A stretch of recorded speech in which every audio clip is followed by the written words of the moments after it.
Bien, ven todo en la pantalla, ¿sí?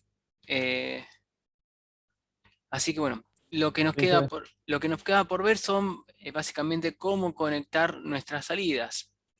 La forma más, hay distintas formas, lo que conoce como actuadores en lo que es en la jerga de los automatismos.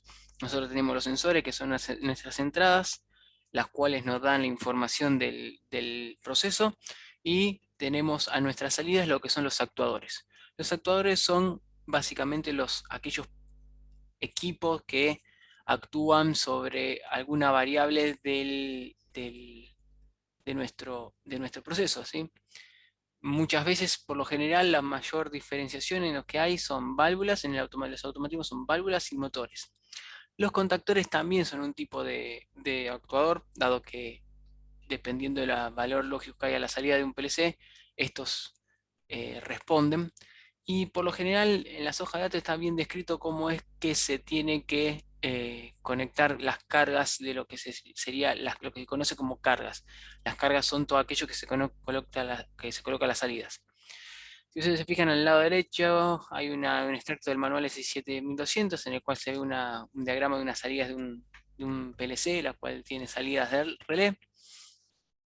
Y fíjense sencillamente que como habíamos visto con las salidas relé que soportan tanto alterna como continua, eh, lo que es el normal abierto y el normal cerrado, uno puede conectar cualquiera de esas dos fuentes y la carga respectiva a ese tipo de eh, señal. Fíjense, por ejemplo, esta carga podría ser directamente una bobina de un contactor, y que ustedes todas ya conocen, en cualquier tablero eléctrico que manejo de un motor van a encontrar un contactor, que es lo que se utiliza básicamente para hacer la lógica dura de eh, un tablero. Por ejemplo, bueno, los PLC no cambian eso, sino que lo que facilitan es el cableado, disminuyen el cableado del tablero. Bueno, y esto es lo que se está viendo acá es, por ejemplo, teniendo un CS7200, cómo se conecta la salida de un contactor. Fíjense que sí o sí necesitamos una fuente de alimentación externa para poder conectar nuestros contactores. No, la energía de la salida, por lo general, salvo que sea algún tipo de PLC bastante robusto, la alimentación no viene incorporada, por lo cual debe conseguirse una fuente de cualquier tipo, eh, siempre y cuando, claro, tienen que tener las consideraciones que estuvimos viendo recién, del tipo de salida que es, si es relé, si es DC o si es AC. Pero fíjense directamente que se conecta el positivo, por ejemplo, si en este caso es la salida es del tipo sourcing, porque la alimentación, sí, la corriente sale de la salida del PLC hacia el contactor, y se conecta el positivo de la fuente a la entrada 1L, en este caso, y la salida, y lo que se conecta en las salidas, cada una, acá internamente recuerden que hay un relé, la alimentación pasa a través de lo que es la salida, está indicada como DQ.0, que quiere decir salida digital 0, y se conecta a la bobina del contactor. Acá por Hago cuestión. una, perdón. Sí, El S7, el interno, era relé, dijiste, ¿puede ser? el S7200 tiene tres tipos de salidas. Pueden ser DC, AC o relé. Por lo general, lo que se hace para evitar esto, sí, que nosotros estuvimos viendo en la etapa, esto se puede hacer, pero por lo general lo que se hace es separar la lógica de la potencia, como habíamos visto con las entradas. Se hace todo un banco de relés aparte, los cuales si se quema algo, si algo funciona mal con el relé que está con el contactor, no afecta no, o sea, tiene una etapa más de aislación con respecto al PLC. Eso aumenta el tiempo, los tiempos de propagación y demás, cosas que no vimos, pero por lo general para ir a los seguros se hace eso, se conecta este contactor, ¿sí?, a otro relé y ese relé se conecta al PLC. Eh, pero bueno, Por eso, pero perdona, pero, no lo entendí todavía. El S7 internamente tiene transistor o relé. puede tener ¿O relé, no? tiene relé, tiene relé. Ah, está Sí, bien. sí, sí, internamente tiene esto, tiene esta conexión. Ah, está bien, está Perdón, bien. esto no, Eso quería esto que saber, está sí. acá, tiene un relé Sí. interno, pero por lo general se utiliza un relé externo para asegurar que no se, no esté en contacto directo ese relé con el campo. Claro, proteger So- el Contacto, digamos. Son cuestiones de implementación. Uno directamente podría conectar directamente el contactor al PLC y sería exactamente lo mismo. Lo único que decía acá, recuerden cuando estoy moviendo lo que es las entradas, esto, el contactor que está acá, esto hay una bobina. Recuerden que cuando uno pone una bobina y la alimenta, sí o sí tiene que conectar un diodo de rueda libre para que la energía que queda almacenada en la bobina se disipe en ese diodo. Es exactamente lo mismo, o sea, lo único que hay que hacer acá es conectar un diodo entre el positivo y el negativo de la fuente, de esta manera, en esta dirección, y con eso ya está. Y con eso ya directamente ustedes pueden conectar cualquier lo que quieran, que sea de trifásica, por ejemplo, un motor de trifásica, una válvula, que le arranque una válvula, la alimentación del motor de una válvula y demás. Después, fíjense que no hay lazo cerrado acá. Lo que pasa es que yo comando mi PLC con la salida, ¿sí? Pero no sé qué está pasando con el actuador. Si yo quisiera saber qué estuviese pasando con el actuador, debería tener una entrada más, un lazo cerrado, o sea, algo que salga por ejemplo, del motor o de la válvula y conectarlo a la entrada para poder ver lo que está pasando. Pero en sí, por lo general, eso, salvo que sea muy puntual, que por ejemplo necesite controlar lo que es el posicionamiento de una válvula o demás, es raro verlo en la industria porque, o sea, raro, no es lo más, no es extraño, pero tampoco es que se necesite tanto un lazo cerrado, por ejemplo, para arrancar un motor o para abrir una válvula. Directamente con lo que son contactos normales abiertos y normales cerrados, indicando cuál es en la posición final, por ejemplo, en una válvula, posición final inicial, ya con eso alcanzaría. Así que básicamente esto sería para comandar con salidas digitales. Lo que respecta a salidas analógicas, nosotros, para hacerlo, lo que estábamos diciendo recién, nosotros vimos cuando estábamos hablando de lo que es conversor analógico digital, convertíamos lo que son los valores del lazo de corriente, por ejemplo, 420 mA, lo convertíamos a un número de bits, bien como habíamos visto en la clase de conversores analógicos digitales. Bueno, ahora la contraparte de ese conversor analógico digital es un conversor digital analógico, el cual convierte los bits que tengo en los registros en la memoria de mi PLC, los convierte en lo que sería un valor de tensión, el cual nosotros habíamos visto en la etapa de acondicionamiento de señales, que esos valores de tensión podían convertirse a valores de corriente con una interfase, por ejemplo, que habíamos visto en el caso de una interfase que era de 0 a 10 volt, la convertíamos a 420 mA. Bueno, acá es lo mismo. Tengo lo que se conoce como, hay un montón de tipos de conversores digitales analógicos. Este es el más común, que se llama, este es lo que está acá, que se llama escalera R2R. Se llama de esa manera debido a la relación que hay entre las resistencias, ¿sí? Entre la rama principal y las resistencias que hay entre cada una de las ramas. Ustedes esto ya lo conocen, esto es un amplificador operacional en forma de inversor, el cual lo que hace es elevar esta tensión al valor que me da, con la que estoy alimentando el amplificador, y en este caso, bueno, 0,5 volt porque serían las tensiones. Nosotros estamos viendo que las tensiones que maneja internamente el PLC es de 0 a 5 volt, y para el campo sale a 24 volt en las salidas digitales, puede manejar esas tensiones. Pero como se habrán dado cuenta recién, Disculpame, sí, perdón que te interrumpo, pero para no quedarme con la duda. Cuando es salida, ¿sí? En este caso, vamos a suponer la válvula proporcional sí, esa requiere una, ¿trabaja por tensión o corriente? Porque desconozco yo eso. Eso se le eso aplico a la salida, esa es. tensión o corriente para que haga la variación, digamos, de apertura, ¿no? Claro, eso adentro vos lo que le haces es pasarle o valor de tensión o de corriente, eso depende de la válvula. No estamos hablando de una válvula proporcional específica o de un variador de frecuencia. Ujú, eh, sí. Depende del tipo de válvula, vos le tenés que mandar un valor de tensión y un valor de corriente. Por lo general se le manda valores de 420 mA por todas las cosas que vimos anteriormente, todas las cuestiones que soluciona. Eh, Ahora, lo que- este módulo que entrega esa corriente, sí, ¿es el módulo externo o ya está, viene, todo está dentro cuando del, se... del PLC. Ah, ya Vos, está dentro. vos lo único que ves, ahora lo Lo- único que ves es esto. Ahí te lo muestro.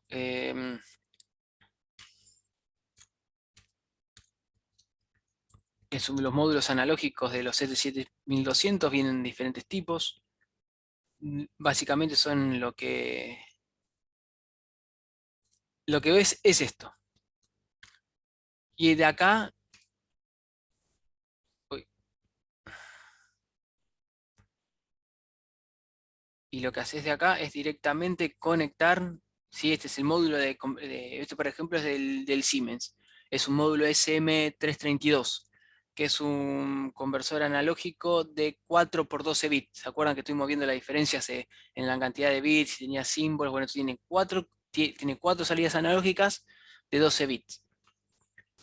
Quiere decir el valor de conversión que puede tener. Como lo vimos ya para las entradas, es lo mismo, no cambia, o sea, convierte 12 bits en un valor de corriente. Y básicamente lo que tienen a la salida de esta es una entrada, perdón, lo que tienen es esto, ¿sí? El módulo es directamente, se conectan dos cables esto que se ve acá, este anillo que está acá, es la conexión a tierra, la protección que estuvimos viendo, lo que son para evitar los ground loops de corriente, y se va la carga. La carga puede ser cualquier cosa. Esa carga, en este caso, en nuestro caso, es esta válvula proporcional, que adentro tiene un circuito integrado, el cual, dependiendo del valor de corriente que le está llegando a esa entrada, eso nosotros no lo vamos a ver, abre o cierra el asiento de la válvula, ¿sí? O cuánto es el paso de agua que tiene. Eso ya está todo programado.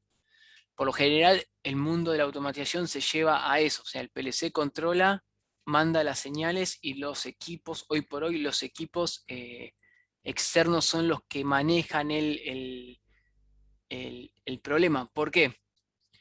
Porque estuvimos viendo que mientras el programa, o sea, del PLC va moviéndose, va ejecutándose, las salidas y las entradas, cuando vimos lo que es el tiempo, el ciclo de scan, el PLC no está constantemente fijándose en la salida, sino que lee los registros, actualiza las entradas, perdón, lee las entradas, actualiza las salidas, se fija que esté todo bien. Si yo lo que tengo que hacer por ejemplo, imagínense que tengo que controlar la velocidad de un motor. Les voy a mostrar lo que es un lazo para que se den una idea de lo que estamos hablando. A ver, ¿dónde hay un lazo? Bueno, por ejemplo, esto es un lazo de control clásico, que es un lazo PID, proporcional, integrativo y derivativo. La planta en nuestro caso es el motor, y el controlador es el PID que está acá, es lo que sería el PLC. El PLC adentro hace unos cálculos con unas sumas y unas restas que hace que nuestro valor de referencia más el valor de velocidad, por ejemplo, esto en lo que estamos viendo nosotros acá es con un sensor de velocidad, como lo que vimos, medimos la velocidad del eje del rotor del motor. Entonces, lo que hacemos es con una referencia de tensión, un valor específico, nosotros ponemos en el PLC que queremos que vaya, por ejemplo, si queremos que vaya a 100 revoluciones por minuto, por así decirlo, lo que hacemos es, tomamos el valor de lo que mide el sensor de velocidad y se lo restamos. Esa referencia, esa diferencia entre el valor que yo quiero y el valor que me está devolviendo el sensor del motor, me da un error. Y con el PID lo que hago es darle una señal proporcional de 420 mA para que sube o baje la velocidad y mantenerla constante, ¿sí? Eso es así a grandes rasgos. Tiene que ver yo tengo que saber el modelo matemático del motor para poder controlarlo, saber dónde están los polos y los ceros de ese motor, que eso es algo que se nos escapa por completo. Pero fíjense, si nos empezamos a poner en lo que estamos hablando de esta abstracción, vamos a lo que estamos aprendiendo ahora, esta entrada, por ejemplo, lo del sensor, es una entrada analógica del PLC. Esto que está acá es una salida, esta línea que está acá es una salida analógica del PLC. Esto propiamente dicho es el PLC, y esto es dos valores, otra entrada analógica del PLC, el cual yo voy variando la velocidad. Por ejemplo, con un potenciómetro le voy variando la velocidad a la que yo quiero, y tendría dos entradas digitales, dos entradas analógicas a las cuales yo le hago una resta entre las dos, como estuvimos viendo con las instrucciones. Bueno, Lo que tendría que hacer así, recuerden que el PLC no está constantemente prestándole atención al motor, sino que hace varias tareas. Si por algún motivo el PLC se cuelga, donde está el control PID se cuelga, el motor deja de tener control. Entonces no sabe qué hacer, si tiene que subir, si tiene que bajar. Puede ser que valor acá de golpe tire cualquier valor y se frene el motor, se acelere y demás. Entonces, por lo general lo que se hace para evitar esas cuestiones es dejar que el control de esos, para hacerlo más modular, el control del motor, en este caso, lo maneje el variador de frecuencia. Yo lo único que le hago es mandarle un valor de referencia, ¿sí? Y esto adentro tiene toda una programación de por sí, que si por ejemplo en la entrada de 420 mA deja de recibir señal, el motor se frena, o lo que haya dicho el diseñador y el fabricante del variador de frecuencia. Eso es algo muy importante a tener en cuenta.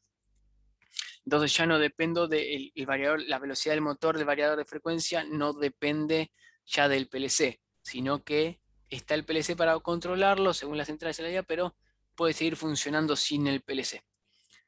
Entonces, Puedo controlar también por caudal, si quiero. podría, si La vos querés. entrada por caudal y no necesariamente por RPM. No, sí, claramente. La variable que vos quieras, si vos querés controlar, por ejemplo, en ese lazo de control, tu entrada es, en tu lazo de control, tu entrada es un valor de caudal, ¿sí? Tu sensor, acá, tu sensor de velocidad, o sea, acá ya no tenés un sensor de velocidad en esta parte de la rama. Lo que tenés ahí es un sensor, un caudalímetro. Entonces lo que haces es la resta entre tu valor de referencia de caudal que vos querés y lo que está mandando el caudalímetro. Pero, ¿qué pasa? Ahí ya no estás viendo directamente el motor, vos estás viendo una variable que es indirecta al motor, o sea, la bomba empieza a tirar más agua y vos lo que ves es que el caudalímetro empieza a medir más caudal, pero no estás viendo directamente la velocidad del motor, sino que estás viendo la velocidad de la bomba, del eje de la bomba, sino estás viendo cuánto caudal está impulsando esa bomba, que no es una relación directa, guarda con eso. No es que ahí es donde empiezan a aparecer ciertos cambios. Si yo mido el valor de velocidad de la bomba, el del eje del rotor, es ese valor. Pero si yo empiezo a medir una variable, la cual es consecuencia de cuán rápido gira el eje de la bomba, del impulsor, ya empieza a aparecer otro gráfico, otra ecuación, otra transferencia.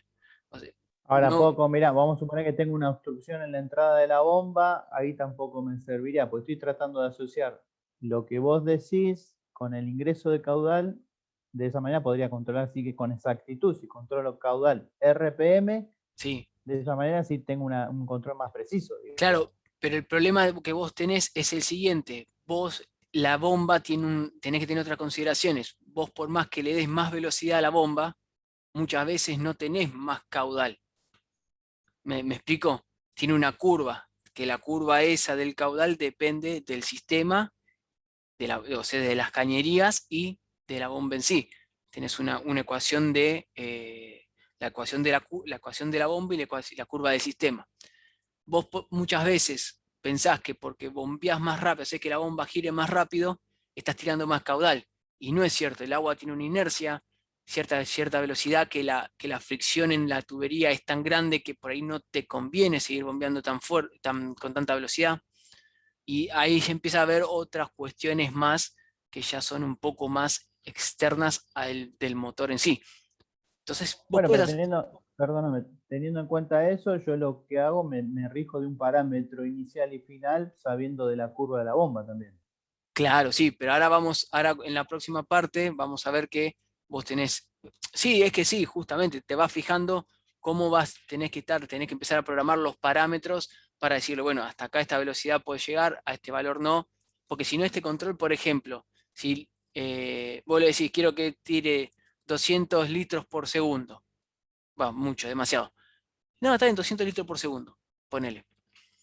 Llega un punto que por ahí ese valor es imposible de lograrlo con esa bomba. Y el control PD va a llegar a hacer eso, va a exponer esto al máximo, a 20 mA, por ejemplo, y le va a mandar esa señal y vos nunca vas a poder llegar a tener este valor. y siempre vas a tener error. Entonces tenés que fijarte cuando automatizás con este tipo de lazos de control muchas cosas al mismo tiempo. Pero sí, sí se puede, no es que no. Vas a elaborar más que con otras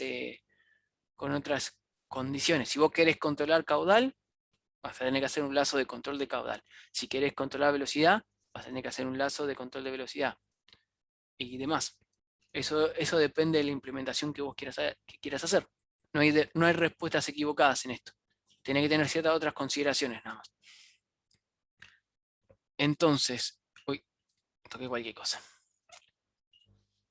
Entonces nosotros vimos que, por ejemplo, ahora lo que tenemos es en un registro del conversor analógico, digital analógico, tenemos los valores de nuestro bit, en este caso 8 bits, y lo que hace este circuito es, hay un montón de circuitos conversores digitales analógicos, lo que hace este circuito es convertir, según las llaves que voy cerrando, a un valor de tensión determinado. Estas llaves en realidad son un tipo de llaves que se conocen como buffer de 3 estados. Nosotros eso no lo vimos, pero básicamente con un enable lo que hago es hacer que esta llave conduzca o no conduzca. ¿Sí? Que la entrada tenga un valor de alta impedancia o que conduzca. Eso es una llave digital que se utiliza para memorias de la RAM, y lo que es el enable en este punto lo controla el PLC. Y ¿cómo lo controla? Bueno, diciéndole, bueno, acá si yo tengo un 1, activa esta entrada, y si tengo un 0, desactivala. Eso se hace con un flip-flop tipo D, como el que estuvimos viendo en las clases anteriores, en la clase de lo que es álgebra de Boole. Yo, para que vean cómo funciona, hice dos circuitos, uno que es un conversor analógico digital simplificado, ¿sí? Está acá. Que si ustedes se fijan, lo que tenemos son los flip-flop tipo D. Estos flip-flop tipo D son estas posiciones de memoria, ¿sí? Este 1 y 0, como habíamos visto, es físicamente lo que es un bit, es este flip-flop. Y lo que yo hago es directamente con esta entrada, si por ejemplo el bit está en 1 o en 0, lo que hago es poner con un valor de resistencia, poner el valor de tensión que voy a tener a la salida. En este caso, si yo, por ejemplo, le doy el valor, yendo de más significativo desde abajo hacia el más significativo hacia arriba. Por ejemplo, si yo pongo el valor 1 y todos ceros, lo que voy a tener a la salida es, por ejemplo, esto se recuerden, es un amplificador inversor, lo que voy a tener es 9 volt a la salida. ¿Sí? Estos valores son de 5 volt en total. Si yo, por ejemplo, pongo 1, todos ceros y 1, y le doy al clock, voy a tener 496.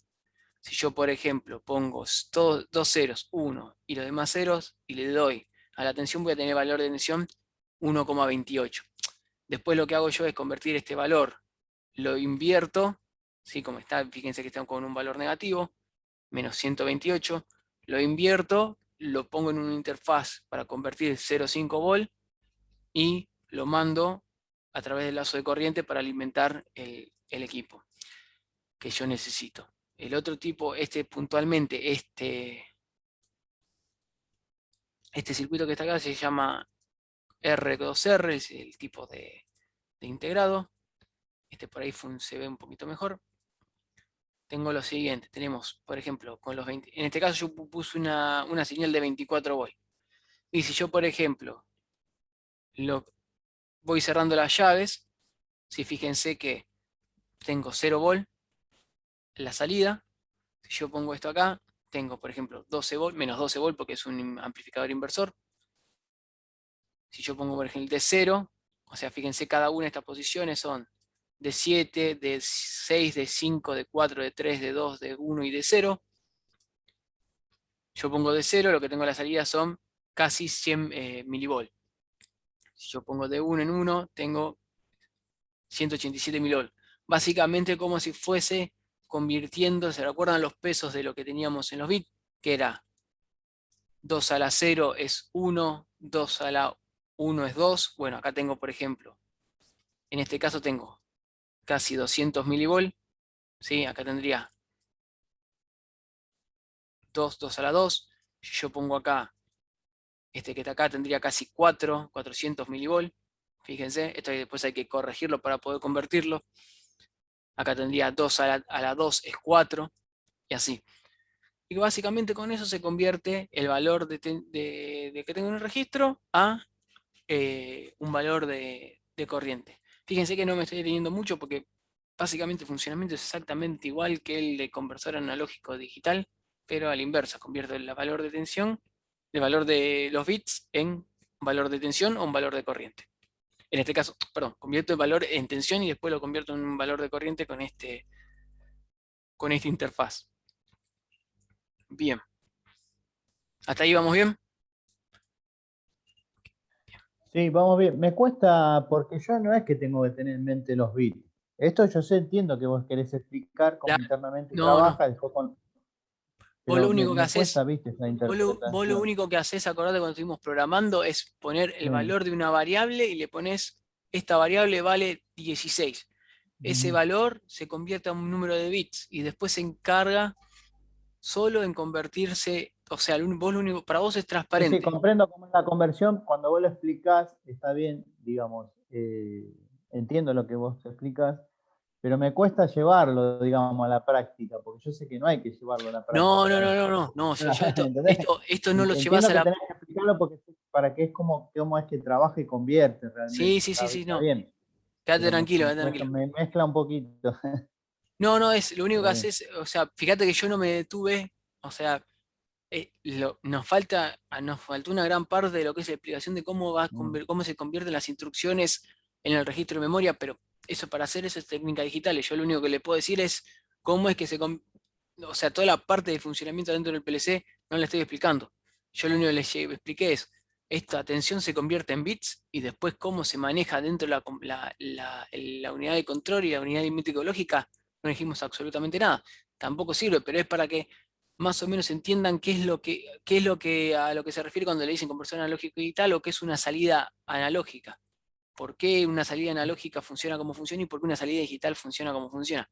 Y esto es lo más básico que se puede explicar. Y aún así tiene ciertas consideraciones a tener en cuenta. Uno tiene que saber sobre circuitos, tiene que saber cómo se convierte una trama de bits a un número entero. Por ejemplo, habíamos visto que si yo tengo 8 bits, yo podía convertir, el número máximo que podía convertir es 256, por ejemplo. Si yo pongo todos perdón, 255. Si yo pongo todos estos bits en uno, equivale al número natural 255. Si yo ahora le saco a este número el más significativo, que digo que es el más o el menos, yo voy a tener entre menos 128 a más 128. Y después hay un montón de tipos de códigos para revolver al techo, para hacer sumas y restas y multiplicaciones que yo expliqué brevemente para que entendieran lo que hace la instrucción, pero no me adentré en nada de, de lo que es el funcionamiento, es básicamente informativo. Claro, sí, no, no me venga con el Oracle, una cosa rara así de, No, de no, no, cuatro. lo que le voy a No te preguntar voy a. es directamente lo que les enseñé, o sea, lo que está escrito ahí en el apunte, no le puedo preguntar más, o sea, no tiene sentido tampoco. Yo lo que quiero que se lleven es más o menos la idea de cómo, que es básicamente el problema que tiene esta materia, como dijimos siempre, es como nosotros no estuvimos, no tenemos práctica, no tiene mucho sentido. Y tampoco es que ustedes se van a poner a programar un PLC, pero sí estaría bueno que entiendan qué es, cómo va llevando, por ahí la parte de lo que es álgebra de Boole y demás, es la parte más extraña menos importante para lo que es la TUMI, lo que es el elemento de automatización. Pero ya les estuve bombardeando desde el principio cómo es que se va a convertir una señal y cómo llega a la entrada y demás, sin no llevarse esto, que es una tontera, sería, nada, no sé. Bien, Sí, sí, se entiende. y para que terminar, lo que vamos a hacer ahora es hablar un poquito de motores. Yo no sé si todos tuvieron máquinas eléctricas, no sé si saben cómo se funciona un motor y cómo es que uno puede controlar un motor con distintos tipos de, de equipos. No vamos a hablar de variador de frecuencia, lo vamos a mencionar muy básicamente, pero recién lo estoy moviendo directamente. Un variador de frecuencia, lo que hago es conecto el cablecito, un potenciómetro a la entrada con un conversión del PLC, con un conversión analógico digital, le mando el valor de 420 mA y controlo la velocidad del variador de frecuencia. No hay otro secreto, es así. Y si no quieren pasarlo por un PLC, compren el variador de frecuencia, conectan el motor y si ustedes se fijaron, todos los variadores de frecuencia en este lugar tienen una perillita que sirve para hacer que aumentar o bajar la velocidad del motor. No es más que eso. Vamos a mencionar cómo funciona así, pero ¿por qué un arrancador suave o un variador de frecuencia uno lo utilizaría uno o el otro? Pero bien, no sé si tuvieron máquinas, es obligación mía para que puedan entender lo que voy a explicar ahora, que sepan más o menos cómo funciona. Bien, un motor, ¿sí? Todos saben, dependiendo del tipo de motor que haya, tenemos varios tipos de motores, lo que son motores sincrónicos y motores asincrónicos. ¿Cuál es la diferencia entre los motores sincrónicos y asincrónicos? Básicamente están los dos compuestos por un estator y un rotor. Un inductor y un inducido, por así decirlo, que es dependiendo del tipo de motor, si es sincrónico o asincrónico, el inducido y el inductor puede variar, porque la gran diferencia entre los motores asincrónicos y los motores sincrónicos es que los motores sincrónicos se pueden utilizar, además como de motores, se pueden utilizar como generadores. Bien, nosotros no nos vamos a meter en eso porque es un chino y es una materia más aparte. Espero que se los expliquen ustedes en lo que es máquinas eléctricas. Creo que se llama máquinas eléctricas la materia, ¿no? ¿Que tienen? Máquinas eléctricas 1 y Sí, máquinas sí, eléctricas sí. 2. Bien, en máquinas eléctricas van a explicarle cómo está compuesto los motores, pero más o menos para que entiendan cómo es que nosotros controlamos con un PLC esto. Bien, eh, cuando uno conecta una trifásica a un motor, lo que consigue es un campo magnético que va rotando alrededor de las bobinas del motor, del estator. Recuerden ustedes que, no sé si tuvieron en Electrotecnia 1, ¿vieron trifásica? ¿Llegaron a ver trifásica? Sí, sí, de pasaje de 120.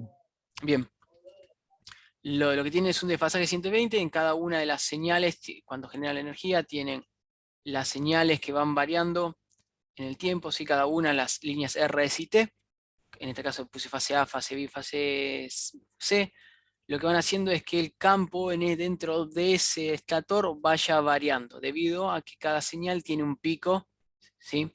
En cada una de estas posiciones. Entonces, lo que sucede es que lo que tengo yo es, en esa bobina se genera un campo magnético que hace que parezca que ese campo vaya girando en el estator. Bien, tenemos un campo magnético que va girando. De esta manera, ¿de acuerdo? Por ejemplo, en el punto donde tengo el mínimo, en este punto, que es el valor mínimo de tensión en este punto de la fase, que es la fase C, esta bobina se va a magnetizar con la fuerza más grande, ¿sí? Lo que es el campo magnético que va a tener que generar es el más grande, y va a aparecer como que tengo toda una fuerza magnética, un campo magnético apuntando en esta dirección. Bueno, lo mismo con este punto, si tengo el máximo acá, en este punto tengo lo que es el rojo, tiene el máximo, el verde tiene el máximo en este punto, el azul, y así. Lo que voy haciendo es que tengo un campo que va girando en forma antihoraria. Si yo conecto una de las fases al revés, consigo que ese campo gire en forma horaria. La velocidad con la que gira ese campo magnético está dada por esta ecuación, la cual es 2 por el número de polos por fase, por ejemplo en este caso tengo 2 polos por fase, por 60 revoluciones por minuto. Esto que está acá, estos 60 revoluciones por minuto, es una